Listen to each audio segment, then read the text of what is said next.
কচ্ছপ ও খরগোশ। এক বনে একটি খরগোশ বাস করত, যে নিজের দ্রুত গতির জন্য খুব অহংকারী ছিল।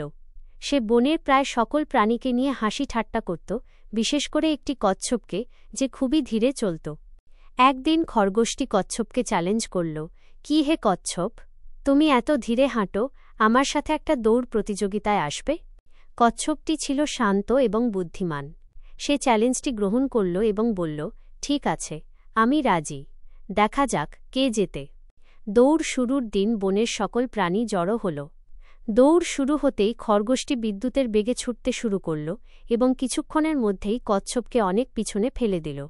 সে এত আত্মবিশ্বাসী ছিল যে ভাবল কচ্ছপের পক্ষে তাকে ধরা অসম্ভব। অনেকটা পথ এগিয়ে গিয়ে খরগোশটি পিছনে তাকাল।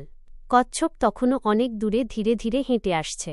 খরগোশ ভাবল, এখন একটু বিশ্রাম নিলে কোনো ক্ষতি হবে না। কচ্ছপ তো এতক্ষণেও এখানে আসতে পারবে না। এই ভেবে সে রাস্তার পাশে গাছের নিচে শুয়ে পড়ল এবং শীঘ্রই ঘুমিয়ে গেল। এদিকে কচ্ছপটি কিন্তু এক মুহূর্তের জন্যও থামেনি। সে তার নিজের গতিতে ধীরে ধীরে কিন্তু অবিরাম হেঁটে চলছিল।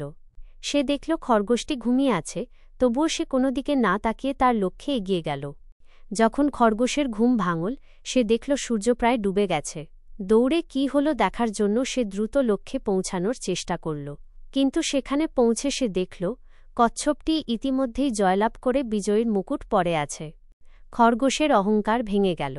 সে বুঝতে পারল, শুধু দ্রুত গতি থাকলেই হয় না, অবিরাম চেষ্টা ও মনোযোগ সাফল্যের জন্য অপরিহার্য। শিক্ষণীয় দিক: অহংকার পতনের কারণ, নিজের সামর্থ্য নিয়ে অতিরিক্ত গর্ব করা উচিত নয়।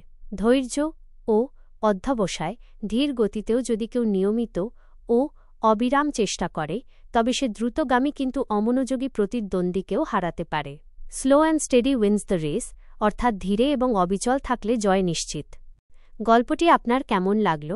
অন্য কোনো ধরনের শিক্ষণীয় ঘটনা শুনতে চান?